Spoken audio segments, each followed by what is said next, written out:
বিসমিল্লাহ ইন্নাল হামদুলিল্লাহ নাহমাদুহু ওয়া নাস্তাইনুহু ওয়া নাস্তাগফিরুহু ওয়া নাউযু বিল্লাহি মিন শুরুরি আনফুসিনা ওয়া মিন সাইয়্যাতি আমালিনা মাই ইয়াহদিহিল্লাহু ফালা মুদিল্লা লাহু ওয়া মান ইউদ্লিল ফালা হাদিয়া লাহু ওয়া আশহাদু আল লা ইলাহা ইল্লাল্লাহু ওয়াহদাহু লা শারীকা লাহু ওয়া আশহাদু আন্না মুহাম্মাদান আবদুহু ওয়া রাসূলুহু আম্মা বা'দ ফা ইন্না খায়রাল হাদিসি কিতাবুল্লাহ ওয়া খায়রাল হাদিয়ি মুহাম্মাদিন সাল্লাল্লাহু আলাইহি ওয়াসাল্লাম ওয়া শাররুল উমুরি মুহদাসাতুহা ওয়া কুল্লু মুহদাসাতিন বিদআহ ওয়া কুল্লু বিদআতিন দালালাহ ওয়া কুল্লু দালালাতিন ফিন-নার। আসসালামু আলাইকুম ওয়া রাহমাতুল্লাহি ওয়া বারাকাতুহু। আমরা যে বই ধরে পড়তেছি কোরআন অধ্যয়নের সঠিক পন্থা, এখন যে অংশটা পড়তেছি, আমি আগের দিনও বলছি আবারও বলতেছি, এটা হচ্ছে মানে উসুল তাফসির বা তাফসিরের মূলনীতির ব্যাপারে আমরা পড়াশোনা করতেছি। বইটার নাম, ইংরেজি নাম তো how to approach and understand the Quran. আমরা এখন যেটা পড়তেছি হাউ টু আন্ডারস্ট্যান্ড দ্য কোরআনের অংশে, মানে আন্ডারে পড়বে বা এই এই হেডিং এ পড়বে বা এই শিরোনামে পড়বে, এটা যেটা এখন পড়তেছি আমরা। তো উসুল তাফসির বা তাফসিরের মূলনীতি, আমরা কোরআনের তাফসির কোরআন দিয়ে আমরা শেষ করছি। এমনি চ্যাপ্টারটার নাম হচ্ছে সঠিক পদ্ধতিতে কোরআন ব্যাখ্যা করা, তাফসির করা, ইন্টারপ্রেট করা, যেটা ইংরেজিতে বলি।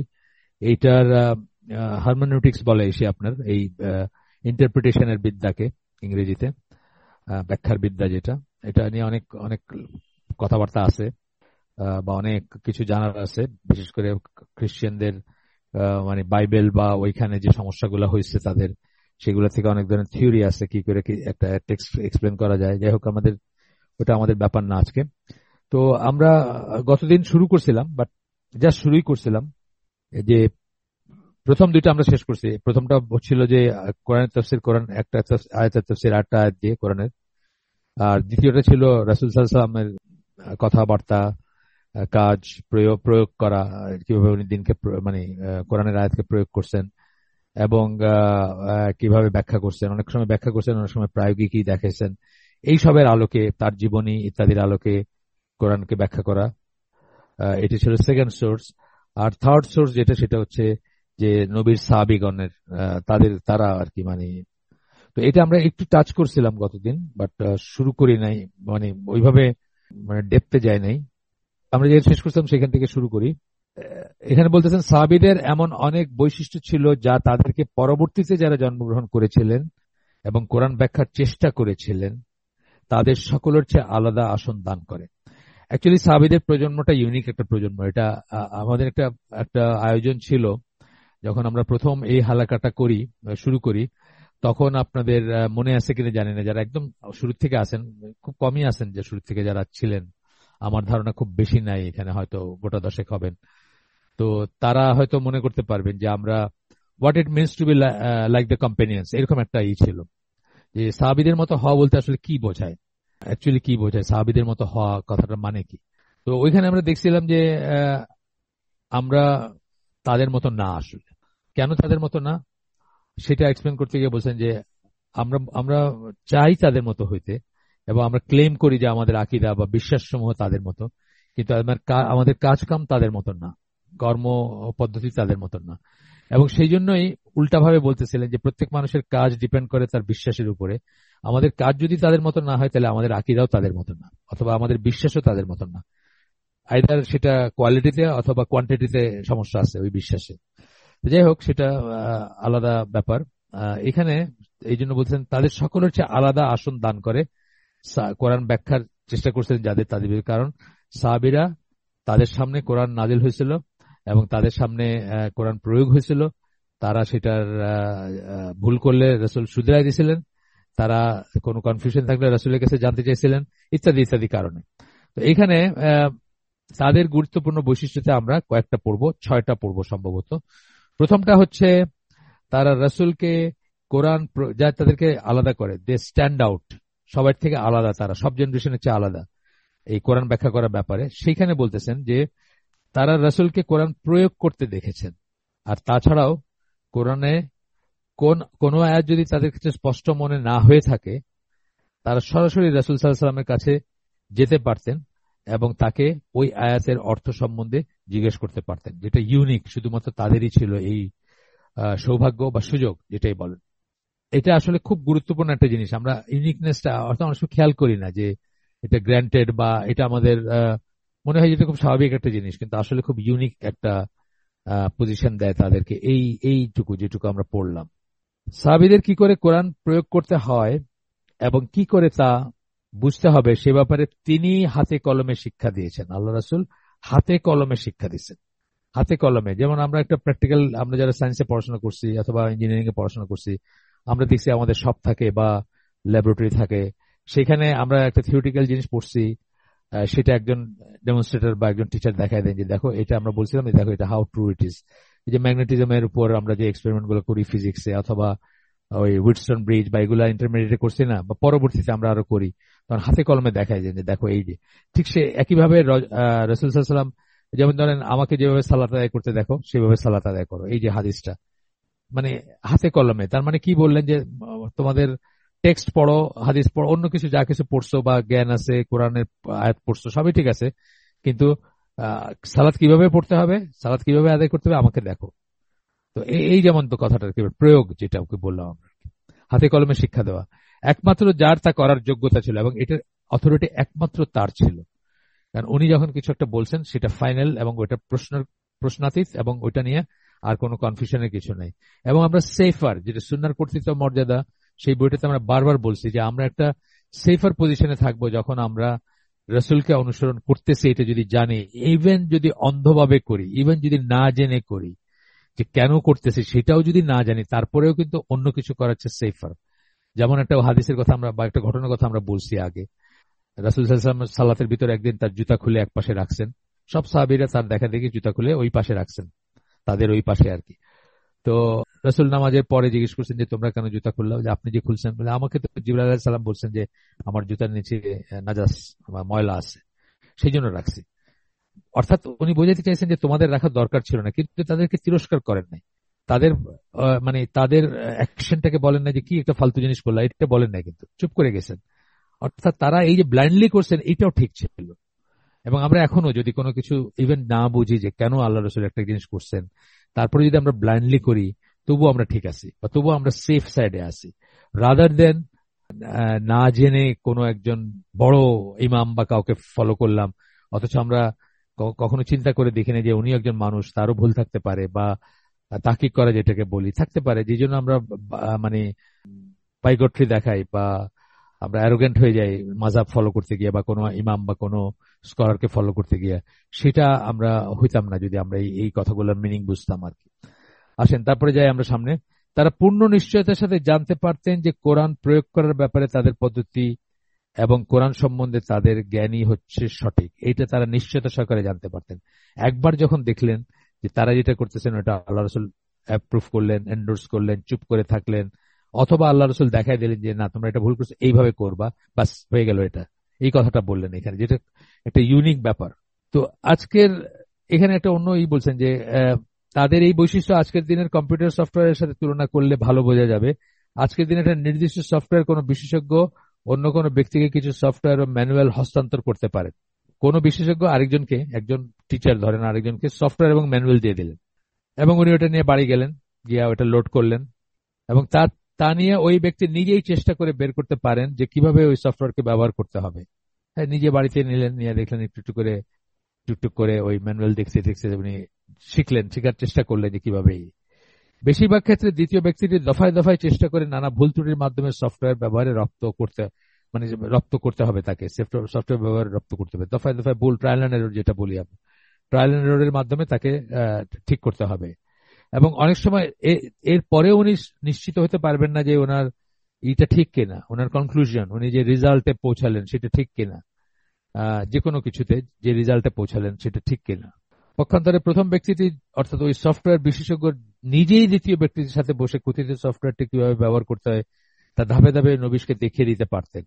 কিন্তু যদি যিনি এটা সফটওয়্যার ডেভেলপ করছেন উনি যদি বসে দেখাই দিতেন, বা একটা ট্রেনিং সেশন থাকতো, যেটা আজকাল অনেকখানি হয়, যারা কোনো একটা নতুন কিছু ইনোভেট করেন তারা সেটা তাদের যাদের ভিতরে প্রথম তারা এটা চালু করেন বা প্রপাগেট করতে চান, তাদেরকে নিয়ে যান, নিয়ে গিয়ে বসায় তাদেরকে এক্সপ্লেন করেন, তাদেরকে খুঁটিনাটি বোঝায় দেন। সেটা যদি করতেন তাহলে কি হতো যে ওই নবীশ যখন সফটওয়্যার ব্যবহার করতে শুরু করবেন তখন তিনি তার পাশে বসে থাকতে পারেন, এবং যে কোনো সময় নবীশ ব্যক্তিটি কোনো স্থানে আটকে গেলে অথবা তার কোনো প্রশ্ন থাকলে ওই বিশেষজ্ঞ তৎক্ষণাৎ তা পরিষ্কারভাবে উত্তর দিতে পারতেন। হ্যাঁ, তেমন ডিফেন্সটা বোঝাইলেন এখানে। আর আরো আরো জটিল হয়ে যাইতো, মানে এই সিচুয়েশনটাই বা এই যে উদাহরণটা দিলেন, এটাই আরো জটিল হয়ে যাবে যে ধরেন ম্যানুয়ালটা এবং সফটওয়্যারটা দেওয়ার পরে ওই ভদ্রলোক যে মারা যান, যিনি ওইটার উদ্ভাবন করছেন, সেম উইথ রাসূল সাল্লাল্লাহু আলাইহি ওয়াসাল্লাম, উনি যদি এইগুলো এক্সপ্লেন করার আগেই বা এই 23 বছর ধরে একটু একটু করে সাহাবীদের এসব দেখানোর আগেই যদি মারা যেতেন ধরেন, বা এগুলো না করে মারা যেতেন, তাহলে কি হতো? এটা জানার কোনো উপায় থাকতো না যে আসলে কোনটা ঠিক। যেসব ব্যাপারে কনফিউশন ছিল আসলে কোনটা ঠিক, খুব ডিফিকাল্ট হতো এটা জানা তাদের জন্য। তো এই যা বলতেছেন যে যে কোনো সময় নবী ব্যক্তিটি কোন স্থানে আটকে গেলে অথবা তার কোনো প্রশ্ন থাকলে ওই বিশেষজ্ঞ তৎক্ষণাৎ তা পরিষ্কার উত্তর দিতে পারতেন। কোরআনের নিরিখে এই উদাহরণের কেবল ম্যানুয়াল হাতে থাকা নবিশের অবস্থাটা হচ্ছে সাহাবীদের পরের প্রজন্মের মতো। শুধু ম্যানুয়াল আছে, এটা হলো সাহাবীদের পরের প্রজন্ম। তারা যদি সাহাবীদের সাথে কানেক্টেড না থাকেন বা সাহাবীদের কাছ থেকে উপযুক্ত জ্ঞান লাভ না করেন, ধরেন আরেকটা জায়গায় জন্ম হয়েছে কারো, আরাবিয়ান পেনিনসুলায় না অন্য জায়গায়, এবং তার কাছে একটা কোরআন গিয়ে পৌঁছেছে, এমন হয়েছে কিন্তু উসমান রাদিয়াল্লাহু সময় উনি কেন কোরআনের সব কপি পোড়াই দিছিলেন, 4টা অফিসিয়াল কপি করে? তার কারণ ওই যে ওই ল্যাগ হইতো, একটা আজামি, একটা নন আরব বা অনারব জনগোষ্ঠীর ভিতরে নতুন কনভার্টেড মুসলিম অথবা নতুন কনকার্ড টেরিটরি, সেখানে কোরআন পড়তে গিয়া, লিখতে গিয়া, কপি করতে গিয়া, এক্সপ্লেন করতে গিয়ে অনেক রকমের ভুলভ্রান্তি চলে আসতেছিল। যে জন্য উনি অফিসিয়াল করছেন যে এইটা ডেটটা ফলো করতে হবে। তো এখন ধরেন মানে ওসমান রাদিয়াল্লাহু পরের জেনারেশন, উনি তো সাহাবী ছিলেন, তার পরের জেনারেশন মানে তাবেঈদের জেনারেশন, বাট তাবেঈ না, মানে সাহাবীদের দেখেন নাই উনি। উনি আরাবিয়ান পেনিনসুলার বাইরে কোথাও জন্মগ্রহণ করছেন, জাস্ট এক জেনারেশনের পরে তার কাছে একটা কোরআন গিয়ে পৌঁছেছে। তো তার অবস্থা হবে এরকম যে এই যে ম্যানুয়াল শুধু হাতে থাকা লোকের মতো হবে। এখানে মোহাম্মদ আল সিদ বলে একজন কন্টেম্পোরারি স্কলার, ওনার একটা বই আছে বা পিএইচডি থিসিস আছে, সেখান থেকে কিছু উদ্ধৃতি আসবে। প্রথম যেটা আসতেছে সেটা হচ্ছে যে সাহাবীদের এই সুবিধা সম্বন্ধে উনি বলতেছেন। আমরা হুবহু পড়বো, একটু বড়, ধৈর্য ধরবেন আপনারা, বাট তার যেহেতু উদ্ধৃতিগুলো আমি সবসময় হুবহু পড়ি, স্কিপ করে যায় না বা শর্টকাট করতে চাই না। উনি বলতেছেন মুহাম্মদ সাল্লাল্লাহু আলাইহি সাল্লামের সমকালীন যারা ছিলেন তাদের সবচেয়ে বিশেষ সুবিধা যে তাদের আরবি ভাষায় অতুলনীয় দক্ষতা অথবা তাদের নির্ভুল অন্তর্দৃষ্টি অথবা ওয়াহির প্রথম সূত্রী মানে শ্রোতাবিন্দু আর কি, যাই হোক, শ্রোতাবিন্দু হওয়া ছিল তা নয়। মানে এই তিনটাকে অ্যাপারেন্টলি আমাদের মনে হতে পারে যে এইগুলোই তাদের সবচেয়ে বড় অ্যাডভান্টেজ ছিল রাসূলের সাহাবীদের। কি কি বললেন? যে তারা আরবি ভাষা খুব ভালো জানতেন, অন্তর্দৃষ্টি ইনসাইট যেটাকে বলি, খুব ভালো ইনসাইট ছিল তাদের, অথবা প্রথমে তারা ওয়াহি শুনছিলেন, অন্যদের আগে শুনছিলেন, বাকি সারা দুনিয়ার আগে শুনছিলেন। এইটা অ্যাডভান্টেজ, বাট এইটাই মেইন কথা না। বরং বলে বলতেছেন নবীর মতো এক কর্তৃত্বপূর্ণ তাফসীরের উৎস এবং কোরআনের বাণী সময়ের এক জীবন্ত উদাহরণ যে তাদের মাঝে ছিলেন, সেটাই ছিল তাদের বৃহত্তম সুবিধা। দুইটা কথা বললেন, নবীর মতো কর্তৃত্বপূর্ণ, অথরিটি, যেটা অথরিটি খুব ইম্পর্টেন্ট, কিন্তু অথরিটি অ্যান্ড ইম্পর্টেন্স অফ সুন্নাহ আমরা পড়ে আসলাম না, ঠিক অথরিটি টু এক্সপ্লেন কোরআন, এটা সবাই নাই। আমি চাইলে একটু আয়াত পড়ে বলতে পারি না, আমার মনে হইতেছে এটা এরকম, হু এম আই, মানে আমার মনে হয় কিছু আসে যায় না। সেটা যদি কন্ট্রারি টু রাসূল এবং আল্লাহ যা বলতে চাইছেন বলছেন, অথবা রাসূল যা বুঝছেন বা যা বলতে চাইছেন তার বিরুদ্ধে গেলে আমি কি মনে করলাম এটা ইম্যাটেরিয়াল, এটা ইট ডাজন্ট ম্যাটার। কিন্তু মানে তারা নবীর মতো এক কর্তৃত্বপূর্ণ তফসিরের উৎস, অর্থাৎ উনি যেটা বলছেন ওটা ফাইনাল। উনি যে বলেন এটা এটা আল্লাহ এটা মিন করছেন, মানে এটা মিন করছেন, সেই কথাটা বলতেছেন কর্তৃত্ব বললে। আরেকটা বলছেন কোরআনের বাণী সময়ের এক জীবন্ত উদাহরণ, অর্থাৎ ওয়াকিং কোরআন, যেটা আমরা আগের দিন বলছি, বারবার বলতেছি যে জীবনে ধারণ করছিলেন। রাসূল সাল্লাল্লাহু আলাইহি ওয়াসাল্লাম সম্বন্ধে আয়েশা রাদিয়াল্লাহু আনহা বলছেন যে তোমরা কি কোরআন পড়ো নাই, কোরআন তার চরিত্র হচ্ছে কোরআন, এই সেন্সটা আর কি, এই কথাটা, সেটাই ছিল তাদের বৃহত্তম সুবিধা। এইটা আসলে তাদের সবচেয়ে বড় বড় অ্যাডভান্টেজ, বা তারা ইউনিক এই দিক দিয়ে। ওই অন্যগুলাও ঠিক আছে, ওইগুলো ইম্পর্টেন্ট বা ওইগুলাও অনেক বড় একটা সৌভাগ্যের ব্যাপার, কিন্তু আসলে তারা ইউনিক হচ্ছেন এইখানে, এই এই যেটুকু পড়লাম এখন, যেটা বললাম সেইখানে। মাইক্রোফোনটা অন হয়ে গেছে, বন্ধ করে দিন।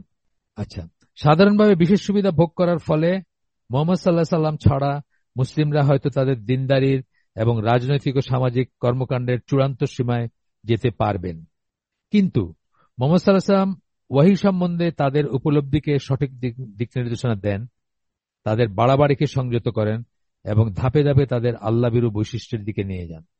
যে তাদের অ্যাডভান্টেজটা কি ছিল, তারা কি পাইছিলেন আল্লাহ রাসূলের কাছ থেকে, তাদের উপলব্ধি যেটা, যেন আপনি একটা কিছু বুঝলেন কোরআন সম্বন্ধে, বুঝতেই পারি আমরা পড়ে একটা কিছু বুঝলাম এবং আমি এটা মনে ধারণ করলাম অথবা কাজেও পরিণত করতে চাইলাম, তখনই কেউ আমাকে বললেন মানে যার অথরিটি আছে বলে না না না, তুমি যেটা বুঝছো এটা না, তো এটা এরকম না, এটা এরকম।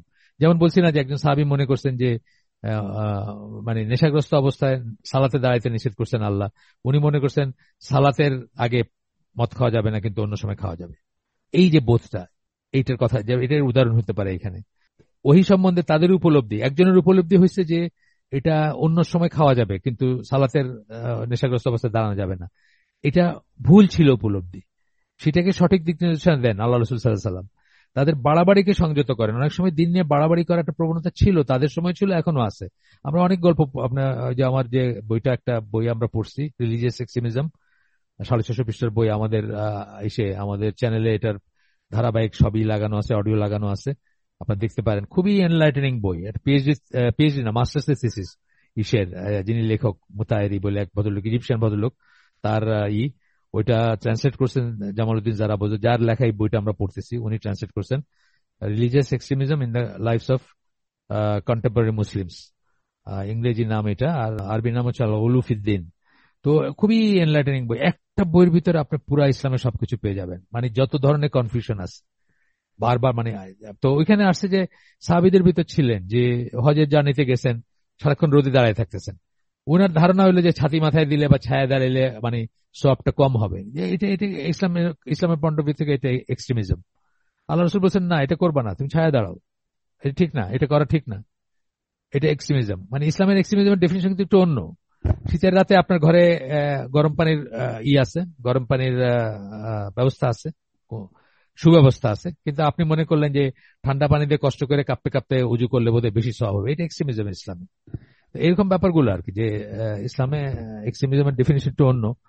তো এটাই বলতেছেন যে তাদের বাড়াবাড়িকে সংযত করেন, মানে এরকম বাড়াবাড়ি যখন করতে গেছেন, একজন মহিলা ছিলেন দড়ি টানায় রাখছিলেন রাতের নামাজ, মানে কি বলে কিয়ামুল লাইল পড়ার জন্য, সে উঠতে পারতেন না, লাস্টে দড়ি ধরে টাইনা নিজেকে দাঁড় করাইতেন। তো বলছেন যে এটা সরাই ফেলো, এইভাবে এইভাবে নামাজ পড়ার দরকার নেই, এত কষ্ট করে আল্লাহ করতে বলেন নাই, নফল ইবাদত করতে বলেন নাই।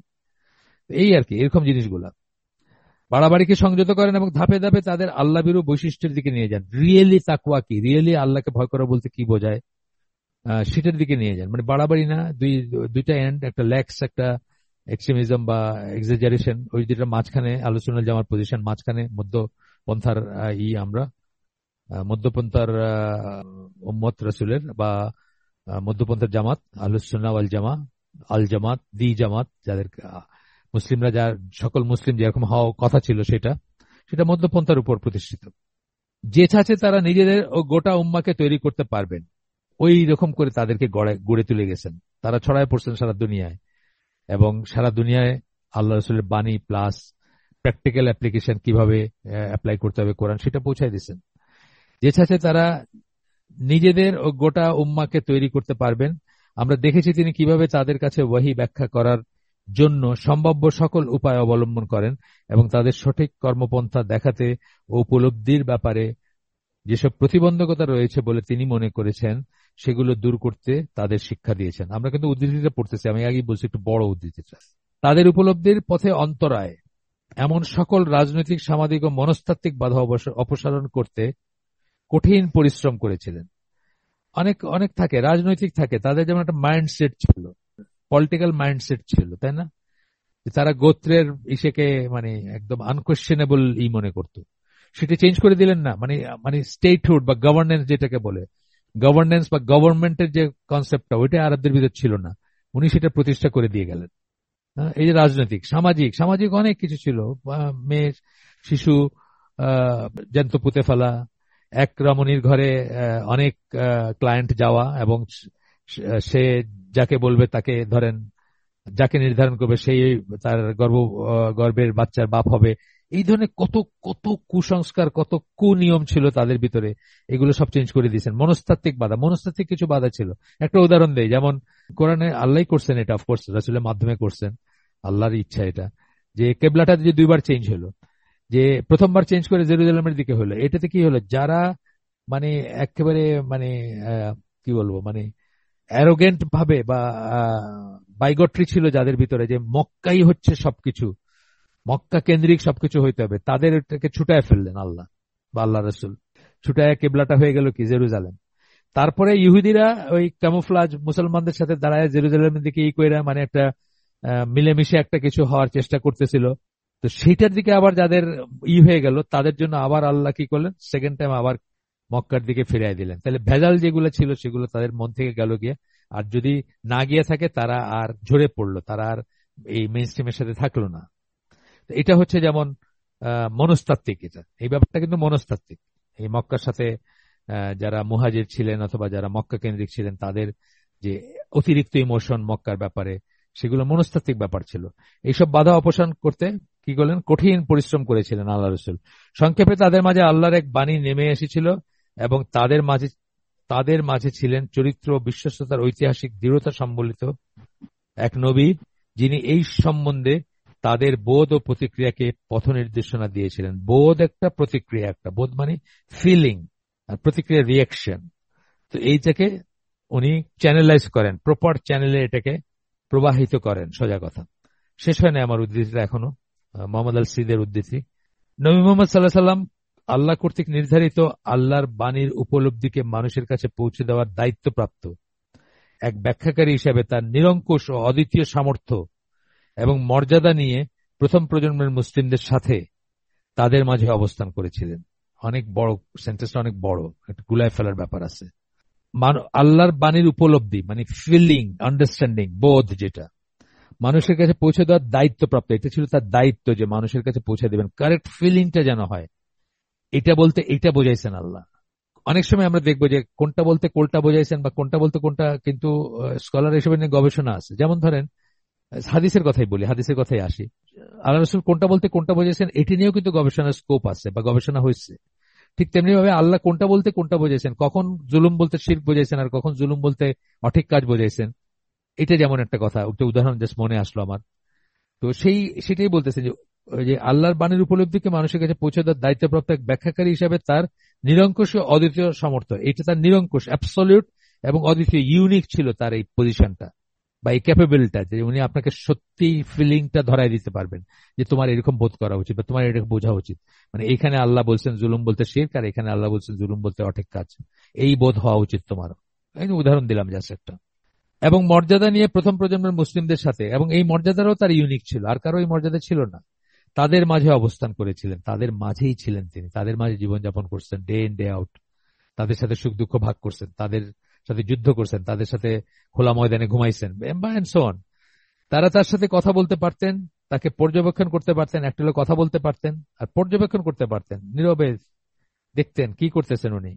এমনকি পর্যবেক্ষণ করতে করতে এমনও হয়েছিল যে তার পেছনে পেছনে যখন হাঁটতেন, কোন কোন সাহাবী ছিলেন, আব্দুল্লাহ ইবনে উমর বা ওইরকম আরো ছিলেন, যারা তার পায়ের ছাপে ছাপে পা ফেলে হাঁটতেন পেছনে যখন হাঁটতেন। মানে উনি যেখানে পা দিতেন সেখানে পা দিতে চেষ্টা করতেন, মনে করতেন যে এই পা দিতে পারাটাও তার সাথে একই একই ছাপে বা একই জায়গায় পা দিতে পারাটাও একটা বিরাট অ্যাডভান্টেজ বা একটা সওয়াবের বিষয় বা একটা ভালো ভালো ব্যাপার। তাকে ভালোবাসার একটা, অন্তত আর কিছু না হোক তাকে ভালোবাসলেন সেটারই নিদর্শন। তারা তার সাথে কথা বলতে পারতেন, তাকে পর্যবেক্ষণ করতে পারতেন, তার কাছাকাছি থাকতে পারতেন। এটাও একটাই, তা তো না করেন নাই কোনোদিন তার সাথে নামাজে দাঁড়াইতে, তার সাথে মসজিদে অবস্থান করতে। আর সেটাই ছিল তাদের নিশ্চয়তা যে তারা সঠিক আল্লাহর বাণীর অর্থ অনুধাবন করতে পারছেন। নিশ্চয়তা কেন? যদি তারা অন্যথায় অন্য কিছু বুঝে থাকতেন বা অন্যভাবে কিছু করে থাকতেন, আল্লাহ রসুল তাদেরকে অবশ্যই ঠিক করে দিতেন। সুতরাং তারা যখন তার মাঝে থেকে যেভাবে জীবনযাপন করছেন তার ভিতর মোটামুটি ভাবে কোনো ভুল ছিল না, গ্রস কোনো ভুল ছিল না, থাকলে আল্লাহ রসুল সেটা ঠিক করে দিতেন এবং তারা এই ব্যাপারে নিশ্চয়তা লাভ করতেন যে তারা ঠিকটাই বুঝছেন, আল্লাহর বাণীর অর্থ বুঝছেন বা কোরআন বুঝছেন বা সুন্নাহ বুঝছেন বা দ্বীন বুঝছেন বা ইসলাম বুঝছেন। দ্বিতীয়ত, প্রথম ক্যারেক্টারিস্টিক্সটা মানে প্রথম বৈশিষ্ট্যটা আমরা পড়লাম যেগুলো তাদেরকে ইউনিক করছিল কোরআনের ব্যাখ্যাকারী হিসাবে, সাহাবীদেরকেও যে ইউনিক একটা পজিশন দিয়েছিল, সেটার প্রথম পয়েন্টটা আমরা পড়লাম। 6টা পয়েন্ট পড়বো আমরা। দ্বিতীয় পয়েন্টটা হচ্ছে তারা ছিলেন ঈমান ও সঠিক উপলব্ধির প্রজন্ম। ঈমান এবং সঠিক বুঝ। ঈমান কেন? মানে তাদের লেভেলের ঈমান। ধরেন আমরা বলি যে যারা বদর যুদ্ধে গেছিলেন, বদর সাহাবীদের স্পেশাল একটা মর্যাদা কেন? এই অল্প সংখ্যক মানুষের যে কি সলিড কনভিকশন ছিল, যেটা ওয়ার্ল্ড হিস্ট্রির মোড় চেঞ্জ করে দিচ্ছে, মানে ওয়ার্ল্ড হিস্ট্রি একটা নতুন টার্ন নিচ্ছে, ওইখান থেকে ইতিহাস সৃষ্টি হয়ে গেছে। পৃথিবীর ইতিহাস, শুধু মুসলমানদের ইতিহাস না। এই যে ভীষণ রকম ইমানের উপর তারা ছিলেন, সব সাহাবীরা in general, but in particular Badr সাহাবীদের কথা বলতেছি আমি।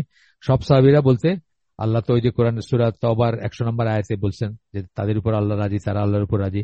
এখানে বেসিক্যালি মিন করা হয়, এই আয়াতটা আসছে হলো হুদাইবিয়া সন্ধির সময় যে 1400 সাহাবী ছিলেন যারা আল্লাহ রাসূলের হাতে বায়াত নিয়েছিলেন, গাছের নিচে বায়াত নেওয়া বলেন, একটা ঘটনা বলেন, এই তাদের ব্যাপারে আসছে যে তারা আল্লাহর উপর রাজি এবং তার আল্লাহ তাদের উপর রাজি। তো এইটা আর কি, যে মানে ইমান ও সঠিক উপলব্ধির প্রয়োজন। ইমান বলতে কেন আল্লাহ তাদেরকে প্রেজ করছেন, কেন জীবদ্দশায় তাদেরকে তাদের উপর রাজি বলে ঘোষণা করছেন, বিকজ তাদের ইমানটা খুব দৃঢ় ছিল। যে এরকম 300 সামথিং, 313, 317 নানা ফিগার আসে, এটা নিয়ে একটু বিতর্ক আছে, বা 300 প্লাস আর কি। তারা যেমন ওয়ার্ল্ড হিস্ট্রি চেঞ্জ করে দিয়েছিলেন, তেমনি যে 1400 কথা আমরা বলতেছি তারাও ইউনিক ছিলেন, নানা দিক দিয়ে ইউনিক ছিলেন, বা একটা বিশেষ মর্যাদার ছিলেন। এবং ইমান ও সঠিক উপলব্ধির প্রজন্ম, একটা হলো ইমান, একটা হলো সঠিক বুঝ, যেটা সেটা। তারা ইসলাম গ্রহণ করেছেন এবং একটা সময়কাল ধরে ইসলাম শিখেছেন, ইসলাম গ্রহণ করছেন। এবং প্রথমে যারা করছেন তারা ধরেন over the period of 23 years ইসলাম শিখছেন, তারা একটু একটু একটু করে শিখছেন। আমরা বলছি না তারা কোরআন কিভাবে পড়তেন, 10টা আয়াত, 10টা আয়াত বা সূরা বাকারা পড়তে 6 মাস, সরি 6 মাস না, বোধহয় আরো বেশি, না 6 বছর, 6 বছর না, হ্যাঁ 6 বছর, মাফ করবেন আমি ভুল বলছি, 6 বছর। সূরা বাকারা পড়তে 6 বছর নিয়েছেন। 10টা আয়াত পড়ে, 10টা আয়াত পড়ছেন আর আগের নাই, ওই 10টা আয়াত যতদিন জীবনে ইমপ্লিমেন্ট না করছেন তখন ততদিন আর সামনে যাননি। এইভাবে শিখছেন তারা over the period of 23 years. সেটা বলতেছেন এখানে যে ইসলাম গ্রহণ করেছেন এবং একটা সময়কাল ধরে ইসলাম শিখছেন। গ্রহণ করা শিখা, আমরা কিন্তু শিখি না, আমরা ইনহেরিট করি ইসলাম। মোস্ট অফ আস, বেশিরভাগ আমরা কি করি, আমরা ইসলাম ইনহেরিট করি, মানে পৈতৃক ভাবে সম্পত্তির মতো করে আমরা লাভ করি ইসলাম। আমরা কিন্তু ইসলাম শিখি না, যেটা আমি খুব আফসোস করি যে আমি তো শিখি নাই ইসলাম। আমি যখন বড় হচ্ছি তখন ইসলাম শিখি নাই, নামাজ রোজা শিখছি, হুজুরে নামাজ রোজা শিখাইছেন, অজু শিখাইছেন, তারপরে কোরআন পড়তে শিখাইছেন, বাস শেষ, তার দায়িত্ব শেষ। আমি তো দিন শিখি নাই, ইসলাম শিখি নাই, কিন্তু তারা ইসলাম শিখছেন। ইসলাম শিখা বলতে ধরেন খুব ইম্পর্টেন্ট জিনিস যেগুলো ছাড়া ইসলামের অস্তিত্ব নাই, সেই সমস্ত জিনিস, ধরেন ইমান বিনষ্টকারী বিষয়। আপনার বয়স 40, আপনার 20 বছর আগে আপনার ইমান চলে গেছে, কিন্তু আপনি জানেন না যে আপনার ইমান ছিল না বা আপনার ইমান নষ্ট হয়ে গেছে। এইরকম ইম্পর্টেন্ট জিনিসগুলা, আল ওয়ালা ওয়াল বারা বা তাওহীদ বা আল আকিদা তাহাবিয়া, মানে যে পয়েন্ট গুলো আছে এইগুলোর কথা বলতেছি। মানে এইগুলো হচ্ছে শিখা, মানে দিন শিখা বলতে কি বোঝায়। তো এটা বলতেছেন যে তারা ইসলাম শিখেছেন, বিশেষত প্রথম দিকের ইসলাম গ্রহণকারীগণ। সুতরাং কোরআন যখন নাজিল হয়েছিল তার সাথে সাথে তারা তার বিষয়গুলো বুঝে নিচ্ছিলেন, মানে তারা বুঝে নিতেছিলেন যে। এবং শুধু তাই না, তারা নোট করতেন, তারা অন্যকে বলতেন গিয়ে, যারা ছিলেন না একসময়, যারা প্রেজেন্ট থাকতেছেন না তাদেরকে গিয়ে বলতেছেন ইত্যাদি। ইসলামের মৌলিক দিকগুলোর ব্যাপারে তাদের সুদৃঢ় জ্ঞান ছিল। মৌলিক বলতে কি, বেসিক ইসলাম। আমরা সবসময় বলি বেসিক ইসলামের আমাদের একটা সিরিজ আছে, আপনাদেরকে রিকোয়েস্ট করি, যখনই আমাদেরকে কেউ প্রশ্ন করেন অথবা দেখি যে আমরা গ্যাপ আছে, আমরা তো বুঝি কথা বললে, তাই না, কথা বললে বুঝি যে কত শ্যালো আমাদের কারো কারো জ্ঞান, তখন আমরা কি বলি, আমরা বেসিক ইসলাম সিরিজটা, আমাদের অডিও আছে শুধু, আর আপনাদের ইসে যেটা আছে আমাদের, এই যে আমাদের চ্যানেলে যেটা লাগানো আছে সেটা ইউটিউব যদিও, কিন্তু ওইটাও অডিও, ওইটা তো কোনো ছবি নাই, শুধুমাত্র আপনি ইটা পাবেন। তো বেসিক ইসলামটা আমরা কেন ব্যাংক করি, কেন বারবার বলি, বিকজ ওইটা হচ্ছে এই যে মৌলিক দিকগুলা, বেসিক জিনিসগুলা, আল্লাহ সম্বন্ধে জ্ঞান, রসুল সম্বন্ধে জ্ঞান, ফেরেশতাদের সম্বন্ধে জ্ঞান, যা না জানলেই নয় আর কি, যা না জানলেই নয়, আল্লাহ সম্বন্ধে যে কথাটুকু, যেই মিনিমাম কথাটুকু না জানলেই নয়, এগুলো হচ্ছে বেসিক ইসলাম। তো ইসলামের মৌলিক দিকগুলোর ব্যাপারে তাদের সুদৃঢ় জ্ঞান ছিল। এগুলো যখন সুদৃঢ় হবে তখন আপনি আর মানে শেকি হবেন না, আপনাকে একটা কথা বলে কেউ কনফিউজ করে দিতে পারবে না, অথবা আপনার ইমান নিয়ে টানাটানি শুরু হবে না। ইমান নিয়ে টানাটানি আছে না, আমাদের দেখা যায় যে আমাদের বিশেষ করে সেকুলার লাইনে যারা বড় হয়েছে, ভালো করে পড়াশোনা করি নাই, ভালো করে দিন শিখি নাই, তাদের বা যারা স্কলার না, তাদের ব্যাপারে দেখবেন যে তারা অনেক সময় আপনার একটা একটা বিষয় কেউ বললো, ধরেন একজন কোরআনিয়ন অথবা একজন নাস্তিক অথবা এই ধরনের কেউ একটা কিছু বললো, আমাদের ইমান নিয়ে ফেল নিয়ে টানাটানি আর কি, আমাদের ইমান নিয়ে টানাটানি, আমরা কনফিউজ হয়ে গেলাম এবং আমরা অস্থির বোধ করতে শুরু করলাম। তো এটা একটা কারণ হচ্ছে যে আমাদের বেসিক জ্ঞানগুলো নাই। এই জন্য আমরা বারবার বলি বেসিক ইসলামটা আগে করবেন। এখানে লিঙ্ক দিয়ে দিচ্ছি আমি, যদি আপনারা কেউ চান তো বেসিক ইসলাম সিরিজটাই করতে পারেন। একটা একটা করে শুনবেন, একসাথে একাধিক শুনবেন না, এবং একটা শুনে চিন্তা করবেন না, তাদাব্বুর তাফাক্কার যেটাকে আমরা বলি, একটা শুনে চিন্তা করবেন, সময় নেবেন, চিন্তা করবেন যে কি শুনলেন, কি শিখলেন এবং কি ধারণ করার। মানে কিছু জিনিস আছে ধরেন এটা মনে না রাখলে কিছু আসে যায় না, আর কিছু জিনিস আছে সেটা ধারণ করার, মানে আপনার সারা জীবন রাখতে হবে সাথে। তো সেটা আপনি যদি যদি এই সিরিজ গুলো শুনেন তাহলে আপনি বুঝবেন যে কিছু জিনিস ধারণ করার আছে, সেটা নোট করে রাখলেন অথবা মনে রাখলেন বা প্রথিত করে রাখলেন ব্রেনের ভিতরে।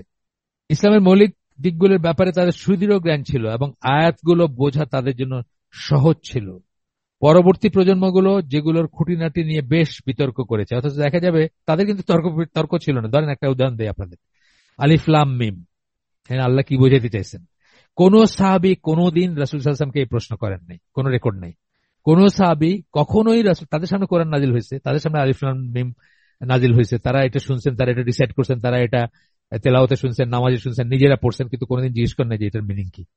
কারণ তারা বুঝছেন এটা তাওকিফি জিনিস, আল্লাহর তরফ থেকে নাজিল হওয়া জিনিস, পসিবলি এটার কোনো এক্সপ্লেনেশন মানুষের জানা নাই।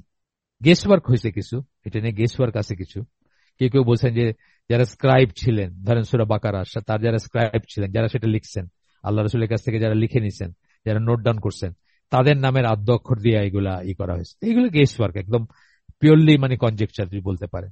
কিন্তু মোট কথা যেটা সেটা হলো যে তারা যদি না জিজ্ঞেস করে থাকেন, তাদের চেয়ে আর কার বেশি সুযোগ আছে যে এটা কি জানার। তারা এটাকে জাস্ট মনে করছেন যে এটা জিজ্ঞেস করার জিনিস না, ডিসজয়েন্ট লেটার বলি, মুকাত্তাআত বলি আমরা, এটা জিজ্ঞেস করার জিনিস না, এবং তারা সেটাতে সন্তুষ্ট ছিলেন। আজকে এই মজলিসে যদি আল্লাহ রসুল সাল্লাল্লাহু আলাইহি ওয়াসাল্লাম থাকতেন আর উনি যদি বলতেন যে আলিফ লাম মিম, আমি শিওর যে এখানকার 43 জনের 43 জনই প্রশ্ন করতেন যে এটা এর আলিফ মানে কি, লাম মানে কি, আর মিম মানে এটা কি বললেন, তাই না? মানে এইভাবে এই দিক থেকে তারা ইউনিক একটা প্রজন্ম ছিলেন। পরবর্তী সময়ের এই যে যেটা বলতেছেন, পরবর্তী সময়ে যেগুলো খুঁটিনাটি নিয়ে বেশ বিতর্ক, মানে পরবর্তী প্রজন্মগুলো বিতর্ক করছে, এই যে এখন বিতর্ক চলতেছে আলিফ লাম মিম বলতে কি বোঝাইছেন আল্লাহ, এটি নানা মত আছে। কিন্তু আমাদের স্কলাররা যেন ডক্টর সাইফুল্লাহ বা ওনাদের সাথে আমরা, ওনারাও এইসব প্রসঙ্গে কথা বলছেন, তো ওনার কাছে আমরা শিখছি যে কোনোদিন কোন সাহাবী এটা নিয়ে জিজ্ঞেস করেন নাই যে আলিফ লাম মিম মানে কি। সো আমরা এখান থেকে শিখার অনেক কিছু আছে, তাই না? মানে যে জিনিসগুলো আল্লাহ রাসূল বলছেন এটা এরকম, তাহলে এটা কি বোঝাইলেন, তাহলে ওটা এরকম কেন হলো না? আমরা অনেক সময় কিন্তু ফালতু প্রশ্ন করি। এরপরে মোহাম্মদ আল সিদ, ওনার আরেকটু আসতেছে। মোহাম্মদ আল সিদের ওই বইটার নাম হচ্ছে পিএইচডি থিসিস, এটার নাম হচ্ছে the hermeneutical problem of the Quran in Islamic history, ইসলামের ইতিহাসে ইন্টারপ্রিটেশন। হারমেনিউটিক্স মানে বললাম যে সায়েন্স অফ ইন্টারপ্রিটেশন, সেটার যে প্রবলেম গুলো আছে, অর্থাৎ এই যে মানুষ কিছু তাফসির আমরা রিকমেন্ড করি আর কিছু তাফসির আমরা শান করি না, কেন করি? যখনই মানুষ তার যুক্তিতর্ককে বা তার রেশনাল রিজনিং কে বেশি প্রাধান্য দিছে এবং ওইটাকে আকলকে নকলের উপর প্রাধান্য দিছে, আকল মানে তার বুদ্ধিমত্তাকে প্রাধান্য দিছে, বা মনে করছে আমি তো বুঝি, তখনই সে ভুল করছে এবং তখনই সে মানুষকেও বিপদগামী করছে। যে জন্য আমরা কিছু তাফসির বলি যে ABCD E এগুলো পড়বেন, কিছু তাফসির বলি যে এটার ব্যাপারে একটু সাবধান থাকেন, পড়তে পারেন if you can differentiate between right and wrong. আপনি ঠিক এবং অঠিকের ভিতর যদি ডিফারেন্সিয়েট করতে জানেন, শিখে থাকেন, তাহলে পড়তে পারেন, আর নাইলে কিন্তু পড়বেন না। আমরা কিন্তু এটা বলি অনেক সময়। যেমন মোহাম্মদ আল আসাদ, মোহাম্মদ আসাদ, মাফ করবেন, মোহাম্মদ আসাদ, ওনার আমার জীবনের প্রথম কভার টু কভার পড়া তাফসির হচ্ছে ওনারটা। কিন্তু আমি এটা সাংঘাতিক রকম ডিসকারেজ করি মানুষকে পড়তে, কারণ এখানে অনেক প্যাচালো জিনিস আছে বা ভ্রান্ত জিনিসও বলবো আমি আছে, যেটা একজন স্কলারের গাইডেন্স ছাড়া আপনি বুঝবেন না। এই জন্য আমি এটা নিষেধ করি, পড়েন না। সিমিলারলি ফিজিলাল কোরআন, তাফহিমুল কোরআন এবং এরকম আরো আছে যেগুলো সম্বন্ধে আমি বলছি আপনাদের, যে আপনারা পড়বেন কিন্তু মানে ভুল থেকে শুদ্ধকে আলাদা করার ব্যাপারে সাবধান থাকবেন, বা অন্তত যদি পারেন বা কারো গাইডেন্সে পড়বেন, না করতেছিলাম, পড়বেন। কিন্তু যদি ওটাতে মজে যান যে না এটাই যা বলছে এটাই সব, তাইলে কিন্তু ভুল করার চান্স থাকবে। সো মোহাম্মদ আল সিদের আরেকটা পড়বো, এটাও একটু বড়, এটাও একটু ধৈর্য ধরবেন আমার সাথে। দ্বিতীয় পয়েন্ট যেটা, যে তারা ছিলেন ইমান ও সঠিক উপলব্ধির প্রজন্ম, সাহাবীরা, সেটার উপরে ওনার পরবর্তী এটা পড়বো আমরা। ব্যাখ্যা সংক্রান্ত নীতিমালা, হারমেনেটিক্স বললাম না আমি, মানে এটার উপর যেহেতু পিএইচডি ওনার, এটা আমি মানে বাংলা করতে গিয়ে ব্যাখ্যা সংক্রান্ত নীতিমালা বলছি, কারণ এটা এক কথায় বলার কিছু নাই, মানে বলার মতো কোনো নাই, শব্দ নাই। ব্যাখ্যা সংক্রান্ত নীতিমালা নিয়ে ইসলামের অবস্থা হচ্ছে এরকম: যদি আল্লাহ সম্বন্ধে সঠিক উপলব্ধি, কোরআন ও মুহাম্মদ সাল্লাল্লাহু আলাইহি ওয়াসাল্লামের নবুয়তের সত্যবাদিতা প্রতিষ্ঠিত হয়, তাহলে নিচের দিকের যে কোনো স্তরে ব্যাখ্যার নীতি নিয়ে সমস্যা হওয়ার সম্ভাবনা কম। তিনটা জিনিস বললেন। আল্লাহ সম্বন্ধে সঠিক উপলব্ধি, এখানে আসবে আকীদা, আল্লাহ কে, আল্লাহ কি, আল্লাহর নাম, আল্লাহর সিফাত, আল্লাহর গুণ, আল্লাহর তাওহীদের বৈশিষ্ট্যগুলো এই সব আসবে এটার ভিতরে। যদি আল্লাহ সম্বন্ধে সঠিক উপলব্ধি থাকে আপনার, কোরআন ও মোহাম্মদ সাল্লাল্লাহু আলাইহি ওয়াসাল্লামের নবুয়তের সত্যবাদিতা প্রতিষ্ঠিত হয়। কোরআন যে সত্য সেটা আপনার ভিতর প্রতিষ্ঠিত, মোহাম্মদ সাল্লাল্লাহু আলাইহি ওয়াসাল্লাম যে সত্যিকার নবী ছিলেন সেটা প্রতিষ্ঠিত। আমরা মনে আছে আমরা কি পড়ছি প্রথম দিকে আকীদায়, প্রথম দিকের হালাকায় কি পড়ছি? আল্লাহ কি সত্যি আছেন নাকি, তাই না? এটা নিয়ে অনেক আলোচনা করছি আমরা, শাহাদাত শর্ত টর্ত পড়ছি। তারপরে কি বলছি? রাসূল কি সত্যি কার রাসূল কেন, এই কথাটাই কিন্তু বললেন। কোরআন ও মোহাম্মদের নবুয়তের সত্যবাদিতা প্রতিষ্ঠিত হয়, এটা সম্বন্ধে আপনি যখন অ্যাবসলিউটলি শিওর হবেন, তাহলে নিচের দিকের যে কোনো স্তরে ব্যাখ্যার নীতি নিয়ে সমস্যা হওয়ার সম্ভাবনা কম। তাইলে পরবর্তী জেনারেশনে বা পরবর্তী আপনি মানে যখন এক জেনারেশন থেকে আরেক জেনারেশনে যাবে, তখন এটা নিয়ে বিতর্ক হবে না বা তর্কাতর্কি হবে না বা সমস্যা তৈরি হবে না। কোরআন বুঝতে গিয়ে যদি সেগুলোর একটি বা সবকটি ভুল বোঝা হয় বা অবজ্ঞা করা হয়, কোনগুলাই যে উপরে যেগুলো বললাম, যে আপনার আল্লাহ সম্বন্ধে সঠিক উপলব্ধি নাই, আপনি আল্লাহকে মানুষের মতো চিন্তা করেন, সুতরাং মানুষের লজিকে যেটা করে না, আল্লাহর মানে মানুষের লজিকে যেটা কুলায় না বা মানুষের লজিক যেটা বলে সেটা আপনি আল্লাহর উপরে আরোপ করতে চান বা সেটা দিয়ে আল্লাহকে বুঝতে চান। এই যে 2 দিন আগে আমি আবার ভিডিওটা দেখলাম, একটা ভিডিওর কথা আপনাদেরকে বলছিলাম যে 2 ডাইমেনশন 3 ডাইমেনশন 3 ডাইমেনশন 4 ডাইমেনশনের কি, এটা আপনাদেরকে আমি দিব না কখনো দেখেন, ভেরি ইন্টারেস্টিং। কিন্তু জাস্ট একটা ডাইমেনশন বেশি, আমরা তো 3 ডাইমেনশনাল ক্রিয়েচার না, আমাদের যারা ম্যাথমেটিক্স পড়ছেন XYZ 3টা ইসের ক্রিয়েচার আমরা, আমাদের দৈর্ঘ্য প্রস্থ এবং উচ্চতা আছে। এর চেয়ে একটা ডাইমেনশন যদি বেশি কারো থাকে, যেমন যদি জিন বা ফেরেশতা বা আরো কিছু, তার কাছে আমার কোনো কিছু গোপন রাখতে পারবো না, আমি জীবনে কোনোদিন কিছু গোপন রাখতে পারবো না। সে আল্লাহ না, সে মানে সৃষ্টি, কিন্তু আল্লাহ তাকে জাস্ট একটা ডাইমেনশন বেশি দিচ্ছেন, তার কাছে আপনার কোনো কিছু গোপন থাকবে না। আপনার হার্ট, আপনার চেস্টের ভিতরের আপনার কলকবজা যা আছে, আপনার হার্ট, আপনার প্যানক্রিয়াস, আপনার নাড়ি বুড়ি সবকিছু ওপেন তার কাছে, একটা ডাইমেনশন জাস্ট বেশি হলো।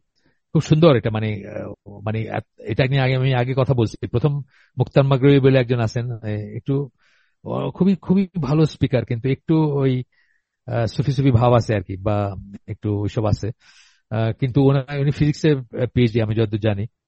তো উনি এটা নিয়ে প্রথম কথা বলেন যে আমরা যেসব জিনিসগুলো আমরা বুঝি না, সেগুলোকে আমরা নিজের মতো করে একটা ধ্যান ধারণা দিয়ে একটা ডেফিনেশন দিতে চাই। আমরা যদি এইটা একটু বুঝতাম যে 2 ডাইমেনশন একটা ক্রিয়েচার, মানে যদি থিওরিটিক্যালি থাকে, সে আমার কাছ থেকে কিছু লুকায় রাখতে পারবে না। তেমনি 4 ডাইমেনশনে যদি কেউ থাকে, আমি তার কাছ থেকে কিছু লুকায় রাখতে পারবো না, কোনো বাক্স কোনো সিন্ধুকের ভিতরে কিছু রাখতে পারবো না, তার কাছে সেটা ওপেন। এটা চিন্তা করছেন, মানে খুবই গন্ডগোলের একটা কনসেপ্ট কিন্তু মাথার জন্য। তো যাই হোক, আবার আসি ফিরে, যে এইসব জিনিসগুলো যদি জানতেন যে আল্লাহ সম্বন্ধে সঠিক উপলব্ধি, আল্লাহ তো অসীম ডাইমেনশনের, আল্লাহ ডাইমেনশন অসীম, তাই না? আল্লাহ এই যে 750 কোটি মানুষের 750 কোটি প্রেয়ার একসাথে শোনেন, একসাথে আনসার দেন, এটা কল্পনা করতে পারেন আপনি? মানে আমাদের কল্পনার কোনো হিসাবে আসে? 750 কোটি মানুষ যদি আল্লাহকে এখন ডাকে এবং বলে যে আল্লাহ আমি এটা চাই, এটা চাই, এটা চাই, ABCDEF, আল্লাহর এখানে কোনো কোনো সমস্যা নাই। মানে আমি জাস্ট বোঝানোর জন্য বলতেছি, একটা জাস্ট মানে উপলব্ধি দেওয়ার জন্য, যে সঠিক উপলব্ধি বলছেন না, একটা উপলব্ধি দিতেছে, আমি তো আল্লাহকে ডিফাইন করতেছি না, সঠিক উপলব্ধি দেওয়ার চেষ্টা করতেছি।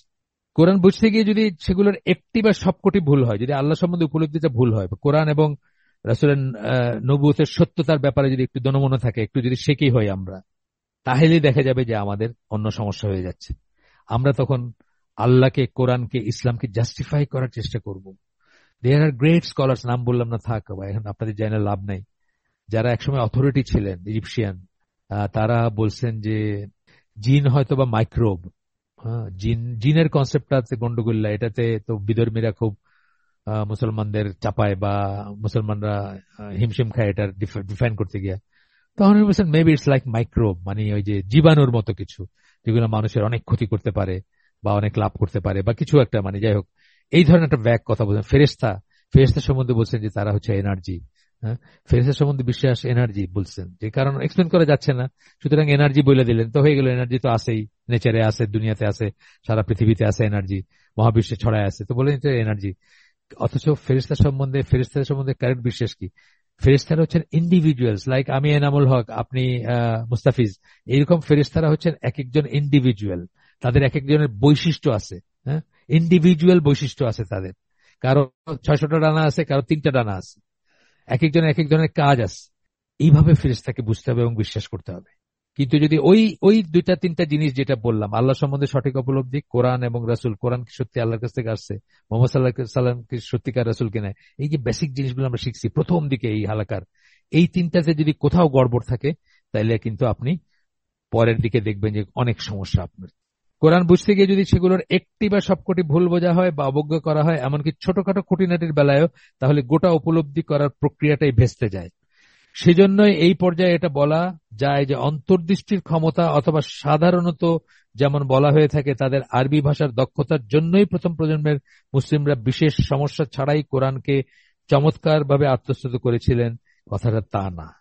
অনেকে মনে করেন যে আরবি ভাষার দক্ষতার জন্যই অথবা অন্তর্দৃষ্টি ছিল, ইনসাইট ছিল তাদের, ব্যাপারটা তা না। বরং আসল কারণটা ছিল এই যে কোরআন বোঝার ব্যাপারে ব্যাখ্যা বা তফসিরের পদ্ধতি তারা কড়াকড়িভাবে এবং যত্ন সহকারে অনুসরণ করেছিলেন, কড়াকড়িভাবে এবং যত্ন সহকারে অনুসরণ করছিলেন। কোরআন ইন্টারপ্রিট করার ব্যাপারে যে মূলনীতিগুলো আছে সেগুলাতে ওনারা কোনো ছাড় দেন নাই বা কোনো টুইস্ট করেন নাই বা কোনো কি বলবো পাশ কাটায় যান নাই। অন্যান্য মানুষের মতোই তাদের মনেও হয়তো অনেক প্রশ্ন। এর খুব চমৎকার একটা কথা আছে, আপনারা খেয়াল করে শুনেন। এই কথাগুলো আমি অন্য জায়গায়, অন্য আলোচনায়, অন্য এলাকায় অনেককে বলে থাকি, যে আজকে সেটা আসবে। চমৎকার একটা কথা আছে, একটু পরে একটা স্টোরি আছে। অন্যান্য মানুষের মতোই তাদের, এই মোহাম্মদ সিদের কথা পড়তেছি কিন্তু আমি এখনো, এই জন্য হুবহু পড়ে যাচ্ছি ওনার পিএইচডি থিসিস। অন্যান্য 70 জানি 75 টেম্পল ইউনিভার্সিটি, সেখানে 75 ওনার পিএইচডি থিসিস। এটা অন্যান্য মানুষের মতোই তাদের মনে হয়তো অনেক প্রশ্ন উদয় হয়েছে, কিন্তু তারা খুব দ্রুতই সেগুলোর সন্তোষজনক উত্তর পেয়ে গেছেন। উপরোক্ত বাস্তবতা সম্বন্ধে তাদের সত্যিকার উপলব্ধির মাঝে, উপরোক্ত বাস্তবতা কি? আল্লাহ সম্বন্ধে সঠিক বিশ্বাস, আল্লাহ সম্বন্ধে সঠিক বিশ্বাস, কোরআন যে আল্লাহর কাছ থেকে আসছে, তিনটা বলছিলাম, আর রাসূল যে সত্যিকার নবী, এই তিনটা যখন তারা সত্যিকার উপলব্ধি, যখনই তারা ফিল করছেন যে আরে আমার মনে এই প্রশ্ন আসতেছে কেন, এই তিনটা নিরিখে যখন দেখছেন, তখনই সেটা আনসার পেয়ে গেছেন। সেটা আমরা দেখবো, যে চমৎকার একটা উদাহরণ আছে, এবং এই উদাহরণটা আমি আমার লাইফে আরেকভাবে দিই অন্যদের কাছে, সেটাও আমি বলবো, সেই গল্পটাও বলবো। আল্লাহ সার্বভৌম ক্ষমতা অথবা নিরঙ্কুশ সুবিচার সম্বন্ধে প্রশ্ন তুলে তাদের কেউ কোনো প্রশ্ন করেছেন বলে আমাদের কাছে কোনো তথ্য আসেনি। কি বললেন? সার্বভৌম ক্ষমতা আল্লাহর। আল্লাহ আলা কুল্লি শাইইন কাদির, যেটা আমরা বলি, সবকিছুর উপর আল্লাহর ক্ষমতা। অথবা নিরঙ্কুশ সুবিচার, অ্যাবসলিউট সুবিচার, কখনোই জুলুম করবেন না, কখনোই কারোর প্রতি অবিচার করবেন না, সম্বন্ধে প্রশ্ন তুলে তাদের কেউ কোনো প্রশ্ন করেছেন বলে আমাদের কাছে কোনো তথ্য আসেনি। তাদের মনে খটকা লাগছে, কিন্তু যখনই তারা বুঝছেন যে এই আল্লাহ সবচেয়ে ক্ষমতাশীল, অথবা আল্লাহ কখনো অবিচার করেন না, অথবা আল্লাহর দয়ার চেয়ে কারো দয়া বেশি হতে পারে না, তখনই তারা কারেক্ট আন্ডারস্ট্যান্ডিং এ চলে গেছেন। তাদের মনে যত প্রশ্নই আসুক বা বিশ্বাসে যতই কমতি থাকুক না কেন, তবুও তাদের মনে কোন প্রশ্ন আসে না এইসব ব্যাপার নিয়ে। তাদের কেউ হয়তো এমন দেখেছেন যে তার চোখের সামনে, তার চোখের সামনে একটি শিশু পুড়ে মারা গেছে। আমরা দেখি না? আমাদের কিন্তু মানুষের ভিতরে, আমাদের ইভেন মুসলিমদের ভিতরে অনেকের মনে এই প্রশ্নটা, যে তাইলে দুনিয়াতে এত সাফারিং কেন, মানুষ এত কষ্ট করতেছে কেন, প্যালেস্টাইনে মানুষ এইভাবে মরতেছে কেন? যদি আল্লাহ মার্সিফুল হন, আল্লাহ যদি সুবিচার হন, আল্লাহ যদি মুসলমানদের পক্ষের শক্তি হন, তাইলে এইসব কত রকমের প্রশ্ন আসে মানুষের মনে। এই বাচ্চাটার কি দোষ ছিল এইভাবে মারা গেল? এটাতে আসতেছি আমরা, দেখেন। তার মনে হয়তো তাৎক্ষণিকভাবে এটা প্রশ্ন জেগেছে, এই অবোধ শিশুটির কি দোষ ছিল? হয়তো প্রশ্নটা উকি মারছে তার মনে, যেভাবে আমাদের মনে উকি ঝুঁকি দেয় এই প্রশ্নগুলা। তিনি হয়তো উত্তরটা জানতেন না, এই উত্তর জানা নাই তার, কিন্তু তার মনে এই ব্যাপারে নিশ্চিত ছিল যে আল্লাহর সুবিচারের ব্যাপ্তি এত অসীম যে ওই ঘটনার সামগ্রিক বাস্তবতা যদি উদ্ঘাটিত হতো, তবে আল্লাহর নিরঙ্কুশ সুবিচার ও করুণা অবশ্যই নিশ্চিত হতো। এই কথাটা আমি বারবার বলি, যখনই আমাদের মনে এরকম প্রশ্ন আসবে, আমরা যেন আমাদের বিশ্বাসে ফিরে যাই। আল্লাহর আসমা ও সিফাত, আল্লাহর চেয়ে সুবিচার কেউ বেশি করতে পারে না এই মহাবিশ্বে, এবং আল্লাহর চেয়ে বেশি মার্সি তার সৃষ্টির প্রতি কারো থাকবে না। সুতরাং ওইটা মনে করেই আপনি ক্ষান্ত হয়ে যাবেন যে নিশ্চয়ই এটার পিছনে গ্রেটার উইজডম আছে। এখানে গল্পটা বলি, আমি আমেরিকান টিভিতে দেখা একটা হলোকাস্টের উপর একটা ডকুমেন্টারি দেখতেছিলাম। আমেরিকার কোন চ্যানেল, ভুলে গেছি কোথাকার, এটা অনেকবার গেছি তো, আল্লাহ অনেকবার নিয়েছেন আমাকে, হয়তো 100 বার হবে। তো যখন টিভি দেখতাম তখনকার দিনের একটা চ্যানেল দেখতেছি, হলোকাস্টের সময়কার ওই কনসেন্ট্রেশন ক্যাম্পে ছিলেন নাজি এক জুইশ মহিলা, উনি তখন টিনেজার ছিলেন। তো উনি বলতেছিলেন তার লাইফের ঘটনা, অনেক ঘটনা, অনেক বড়। একটা ঘটনা বলতেছিলেন যে ওনাদের ট্রেনগুলোতে, ওই যে ট্রেনগুলোতে ওই কনসেন্ট্রেশন ক্যাম্পে পাঠানো হচ্ছে, সেই ট্রেনগুলোতে ছেলে এবং মেয়েদের আলাদা করে দুইটা আলাদা ট্রেনে পাঠানো হচ্ছে। তো উনি উনি তো মেয়ে হিসাবে মেয়েদের ট্রেনে উঠছেন। তো ওই মেয়ের ওই ট্রেনেই কোনো একটা বাচ্চা খুব কাঁদতেছিল, ছোট বাচ্চা, কোলের বাচ্চা। ওই মা কোনো কিছুতে তাকে করতে পারতেছিল না। আর ওইগুলো তো বুঝতেছেন, পশু পশু জন্তু জানোয়ারের মতো, একটার ভিতরে মানে যেখানে 20 জনের বসার কথা ওখানে তো 100 জন ঠেসা বসাই দিছে, এইরকম সিচুয়েশন।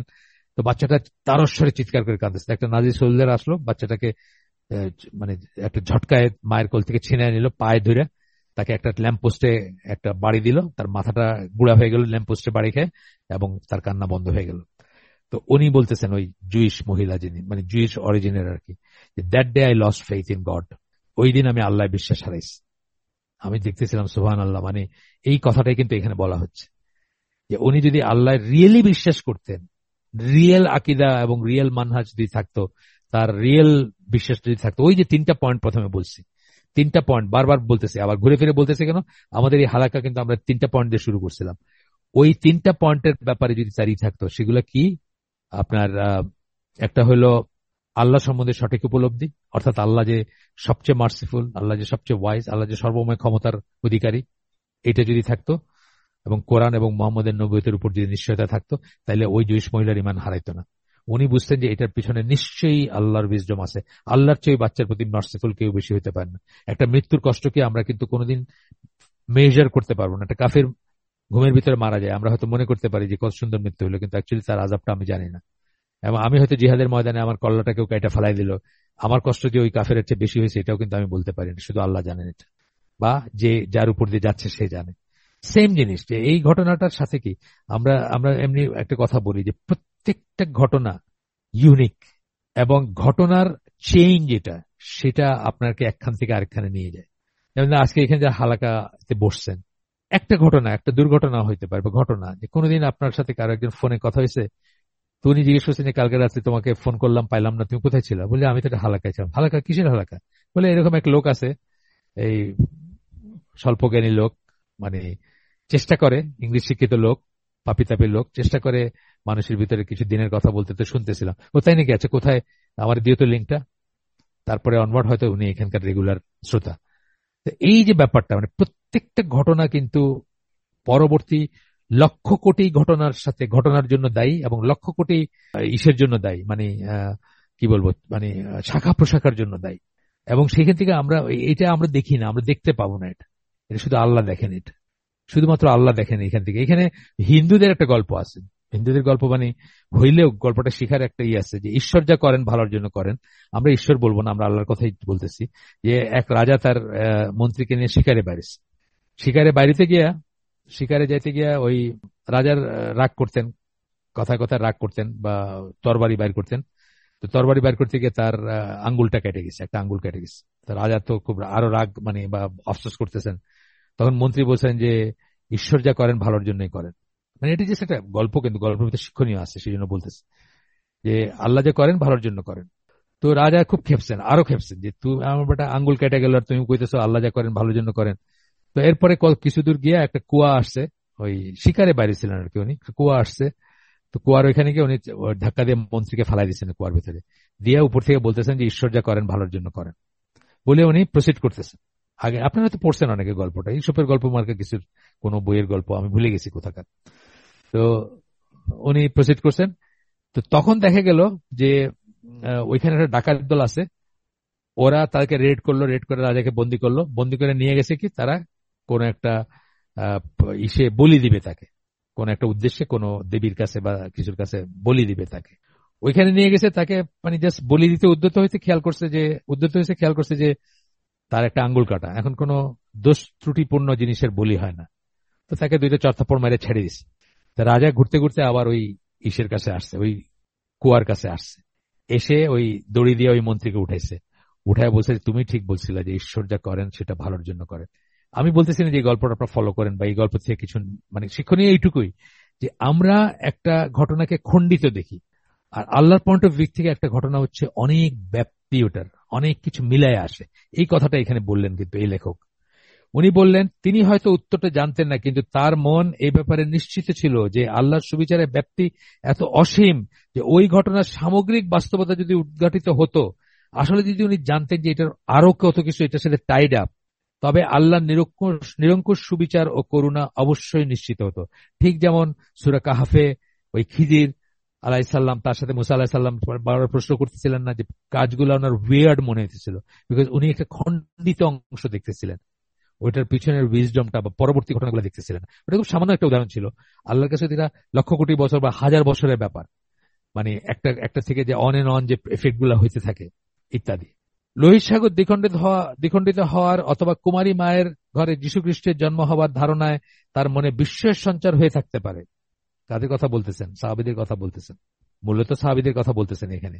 কিন্তু তার মনে এই ব্যাপারে কোনো সন্দেহের অবকাশ ছিল না যে আল্লাহ তার সর্বময় ক্ষমতা ও মহান প্রজ্ঞা বলে ব্যাপারগুলো ঘটিয়েছেন। কোনো সন্দেহই থাকবে না, কারণ উনি তো তৌহিদে বিশ্বাস করতেন, উনি তো আসমা সিফাত জানতেন, উনি জানতেন আল্লাহর গুণ কি, আল্লাহর নাম কি, সুতরাং কোনো সমস্যা নাই। যখনই বুঝে আসতেছে না যে আল্লাহ আল্লাহ বলছেন, ব্যাস হইল, সামিনা ওয়া তানা, এটাই ঠিক, এটাই সঠিক। এটা বলা যুক্তিসঙ্গত নয় যে বিংশ শতাব্দীর একজন মানুষের মতো তাদের অনুসন্ধিত মন ছিল না, তাদের মনে প্রশ্ন আসতো, তাদের মনে কৌতূহল আসতো বা জিজ্ঞাসা আসতো যে এটা কেন, এটা কেন, হয়তো আসতো। আমি এই উদ্ধৃতিটা শেষ করে দিব ইনশাল্লাহ। কেননা কোরআন সে সম্বন্ধে কিছু উল্লেখ করেছে।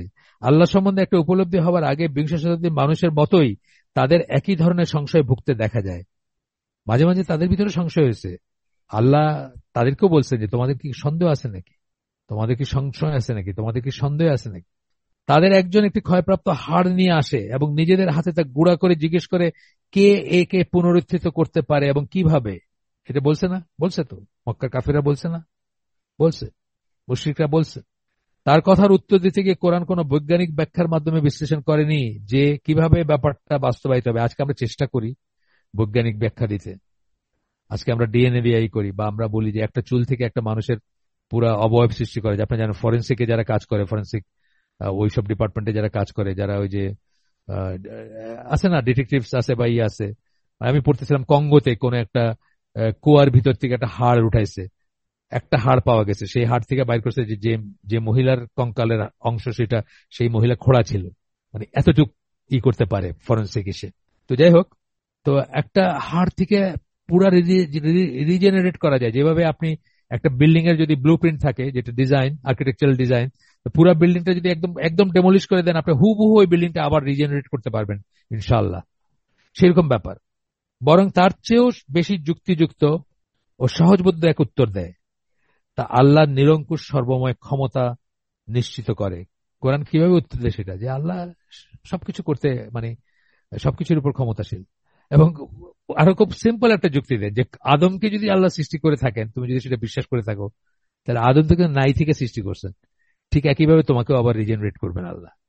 তা আল্লাহ নিরঙ্কুশ সর্বময় ক্ষমতা নিশ্চিত করে, কেননা এ ব্যাপারে কারো বিশ্বাস যদি নিশ্চিত হয় তবে আর কোনো প্রশ্ন তোলাটাই অযৌক্তিক হয়ে যায়। আমরাও আমাদের এখান থেকে শেখার অনেক কিছু আছে। উদ্ধৃতিটা শেষ এখানে 147-48 পৃষ্ঠা, যে বইয়ের কথা নাম বললাম মোহাম্মদ আল সিদের, ওইখান থেকে উদ্ধৃত এটা, এইটুকু যেটুকু পড়লাম। সুবহানাকা আল্লাহুম্মা ওয়া বিহামদিকা আশহাদু আল্লা ইলাহা ইল্লা আনতা আস্তাগফিরুকা ওয়া আতুবু ইলাইক। আমরা যে শুনলাম তার ভিতরে ভালো কিছু শুনে থাকলে সমস্ত প্রশংসা আল্লাহর, আলহামদুলিল্লাহ। খারাপ কিছু শুনে থাকলে সমস্ত ব্যর্থতা আমার এবং সেটা শয়তানের তরফ থেকে। আল্লাহ আমাদেরকে তৌফিক দেন যা ভালো শুনলাম তার উপর আমল করার।